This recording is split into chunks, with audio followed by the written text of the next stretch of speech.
Assalamualaikum warahmatullahi wabarakatuh. Saya Musfiratun Niam, mahasiswi Universitas Merangin, Prodi Pendidikan Biologi. Di sini saya akan menjelaskan materi yang berjudul bakteri yang dipelajari pada kelas 10 di SMA.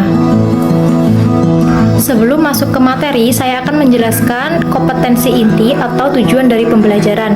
Pemahaman konsep KD 3.5 menganalisis struktur, cara hidup, reproduksi, serta peranan bakteri dalam kehidupan sehari-hari. Keterampilan KD 4.5 menyajikan data dan informasi mengenai ciri-ciri dan peran bakteri dalam kehidupan. Kompetensi inti yang selanjutnya yaitu submateri. Yang pertama, karakteristik uniseluler, prokariotik, dan mikroskopis. Yang kedua, struktur sel, dinding sel, membran sel, DNA, flagel, kapsul, dan pili. Yang ketiga, klasifikasi, kokus, basil, spiral, arkeobakteria, dan eukobakteria. Yang keempat, reproduksi, pembelahan biner dan konjugasi. Yang kelima, peran bakteri, pengurai dan bioteknologi, serta penyebab penyakit atau patogen.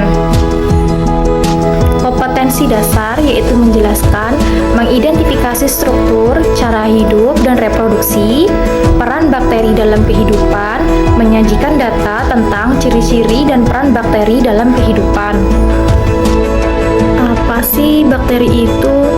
Bakteri adalah mikroorganisme prokariotik bersel satu yang dapat hidup di berbagai lingkungan seperti tanah, air, udara, dan tubuh makhluk hidup.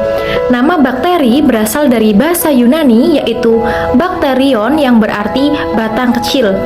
Bakteri merupakan organisme paling melimpah di bumi. Apa sih ciri-ciri dari bakteri itu?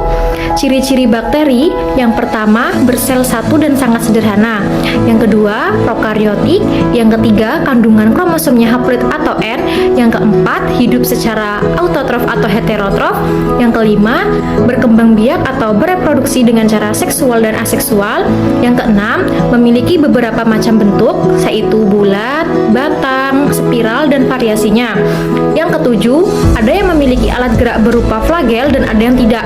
Yang kedelapan, memerlukan kelembapan yang tinggi sekitar 85% untuk kehidupannya.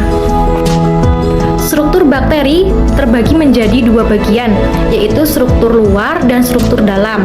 Struktur luar terdiri dari dinding sel, kapsul, membran plasma, flagel, dan pili.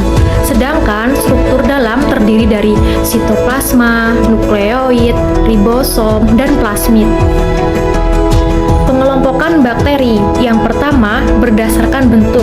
Berdasarkan bentuk ada beberapa bentuk dasarnya, yaitu bulat atau kopus, batang atau basil, bentuk bulat, batang atau lonjong, yaitu gabungan dari kokus dan basil atau kokobasil, dan spiral atau spirilium.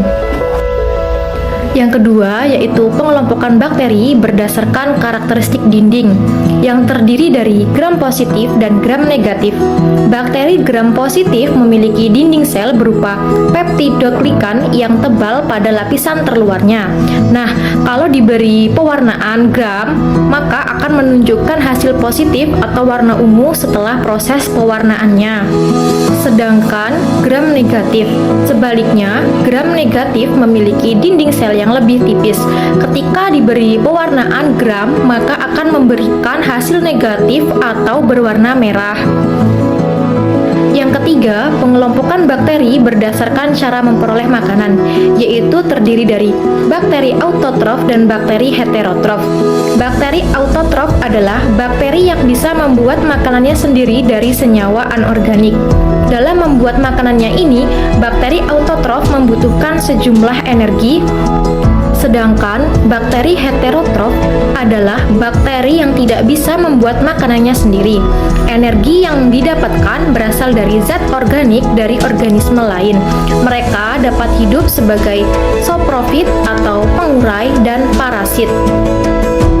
Yang keempat yaitu pengelompokan bakteri berdasarkan jumlah flagela.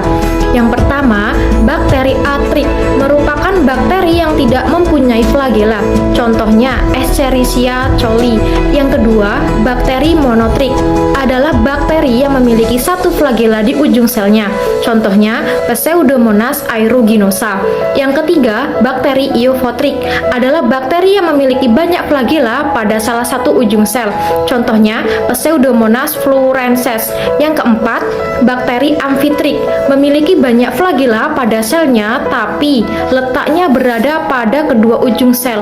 Contohnya Aquaspirillum serpens. Yang kelima, bakteri peritrik adalah bakteri yang memiliki flagel menyebar di seluruh permukaan selnya. Contohnya Salmonella typhi.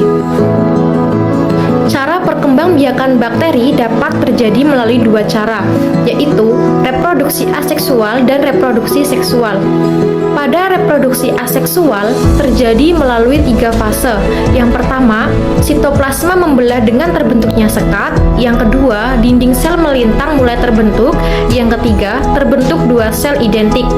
Beberapa bakteri langsung terpisah, sedangkan lainnya tetap bergabung membentuk koloni. Sedangkan pada proses reproduksi seksual terjadi melalui 3 tahap. Yang pertama, transformasi merupakan pemindahan sebagian materi genetika dari satu bakteri ke bakteri lain. Yang kedua, transduksi merupakan pemindahan sebagian materi genetik dari sel bakteri atau ke bakteri lain dengan perantaraan virus. Yang ketiga, konjugasi merupakan pemindahan sebagian materi genetika dari satu bakteri ke bakteri lain melalui peran bakteri yang menguntungkan.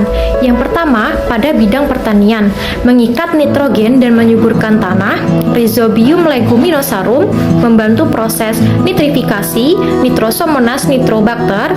Yang kedua, bidang makanan dan minuman, yogurt, Lactobacillus bulgaricus, Streptococcus thermophilus, Streptococcus lactis, Streptococcus cremoris, dan Acetobacter sillinum.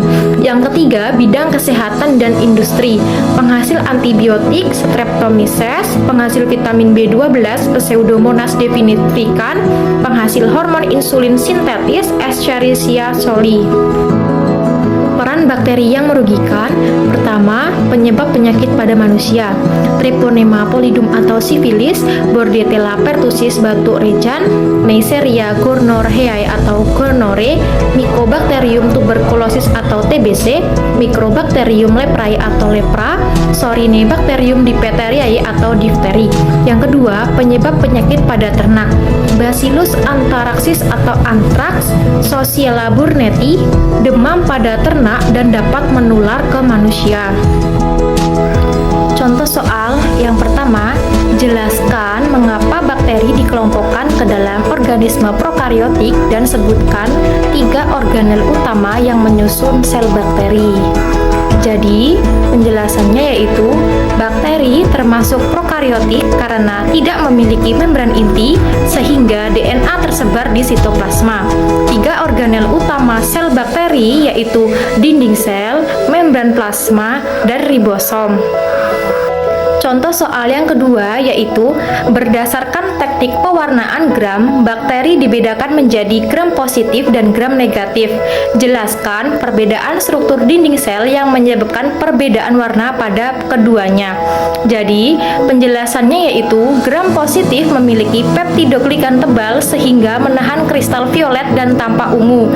Sedangkan gram negatif memiliki peptidoglikan tipis dan membran luar lipid sehingga tidak menahan kristal violet dan menyerap safranin. Jadi warnanya tampak merah lebih muda.